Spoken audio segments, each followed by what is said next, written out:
Hello, my name is Kirsten and welcome to my YouTube channel. This is a place where I talk about faith, rest, and freedom and the hope that is found in the Bible through Jesus Christ. And can I just say we could all use a little bit of hope, faith, rest, and freedom these days? Our world has changed so dramatically, and maybe some of you were prepared for it, maybe it took you completely off guard, but some of the things that have been my go-to in this season are no longer available to me, and rest is looking very different than it used to. And I'm looking for hope, I'm looking for freedom. Well, my devotions lately have been in the book of Exodus, and this is not a book you typically go to when you're looking for encouragement and hope, because it's a great story. It's the story of the Israelites being freed from slavery in Egypt and how God brings them into the wilderness and the lessons they learn in the wilderness as they get ready for their new home in the promised land. I definitely wouldn't have chosen this book to be reading in this time period, but it's where I started and I finished it today. So I've really been amazed though at how God has used the pages of scripture in light of the pandemic we're living in right now. So today I was reading in Exodus 32, and this is not a hope-filled passage.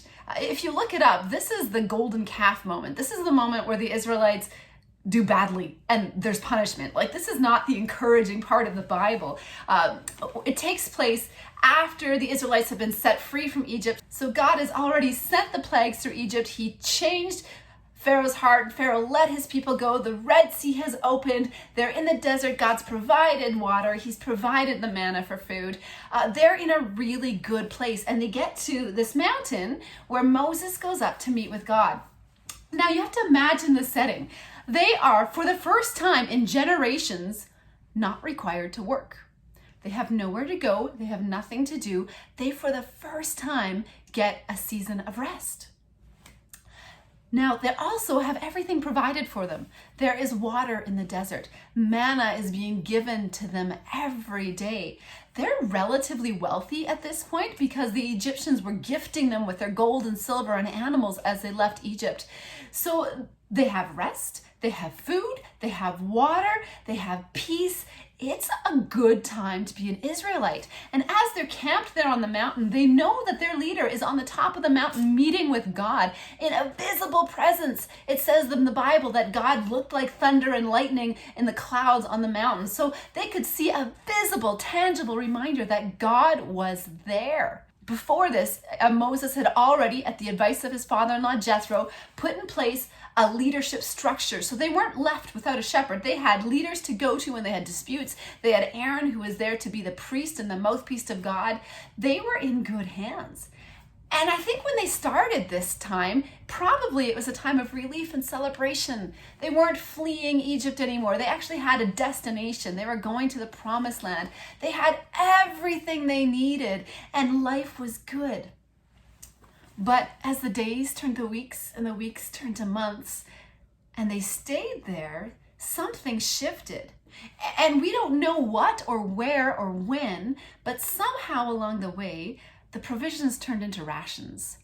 The time of rest turned into a time of chafing, where they wanted to be doing something and they felt like they couldn't. It felt like another form of slavery rather than a gift of a time off. Somewhere in there, the leaders that they once trusted now became this, who is this guy anyway? Somewhere in there, they forgot what God has done. And in Exodus 32, verse 1, it says, when the people saw Moses was so long coming down from the mountain, they gathered around Aaron and said, come, make us gods who will go before us. As for this fellow Egypt who brought us up out of Egypt, we don't even know what happened to him.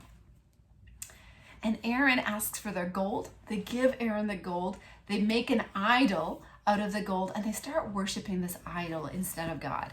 And part of this just blows our mind. Like, guys, you're getting manna every day from God. What's this cow doing here? Why would you worship the statue when you see God's presence on the mountain? You literally just saw the sea open up before you, and you walked through safely while God fought the Egyptian army for you. What are you doing abandoning him now? It makes no sense. But waiting is hard. Even though they could see God on the mountain, even though they knew where Moses, their leader, was, even though they were safe and protected and provided for, in their panic, they started believing lies, and those lies led to disaster.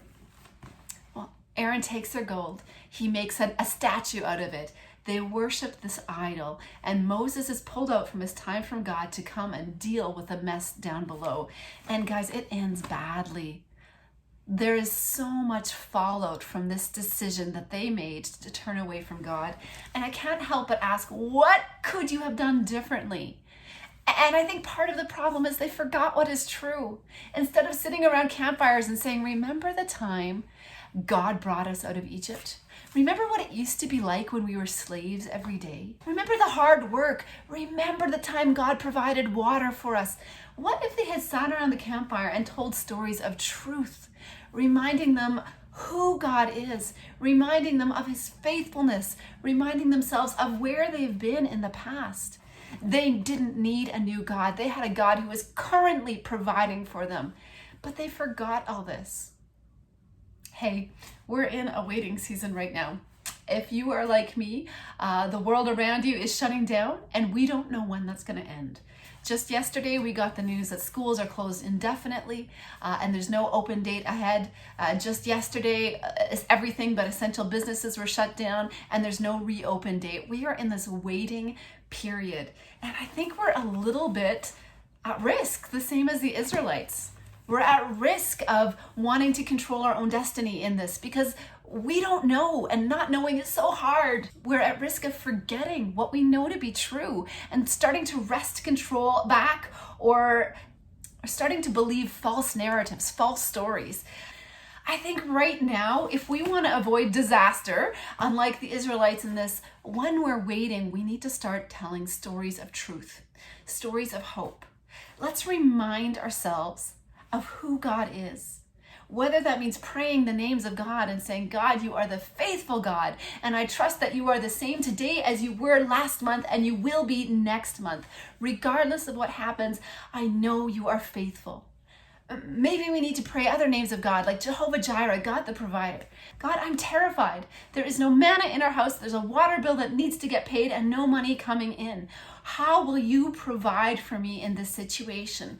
And then remind yourself of the times he has provided in the past. We need to be filling our minds with truth and with hope. And so we don't have campfires we can sit around, but we do have ways we connect with each other. And the stories we tell ourselves, let's let it be truth.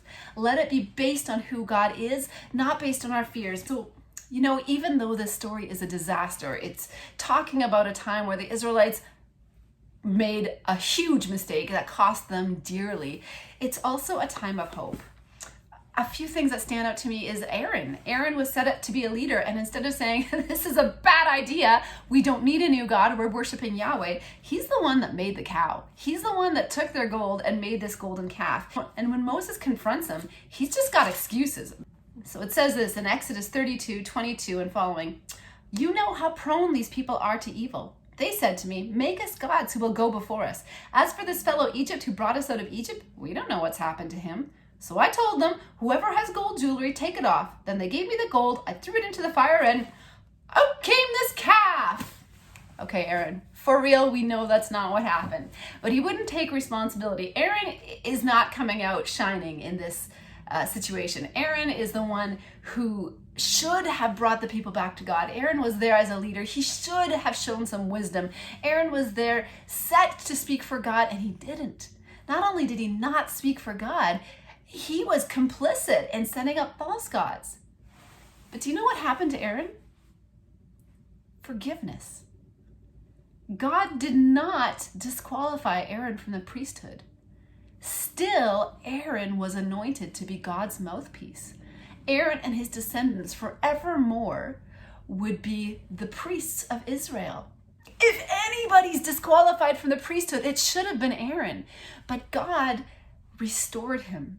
God brought him back. God allowed him this place of leadership and privilege that was totally undeserved. God gave him grace. And that's something I hang on to. We are not going to get this all right. We do not know what the future holds. And sometimes fear is going to lead us to do really dumb things. And sometimes the ugliness in us is going to come up as we are in pressure situations. And I think it's so beautiful to remember that God gives grace. In fact, God is so angry at the situation, he says, you're on your own. And Moses prays, and he prays forgiveness, and he prays for a second chance. And God relents and says, I'll still go with you. And we know the story. God does lead his people. God's presence is with them. And the people are so repentant, and they bring their hearts back to God. And there's a restoration there. No matter what you've done, or what you're going to do in the next few weeks and months as we navigate this new world, we don't have to be perfect.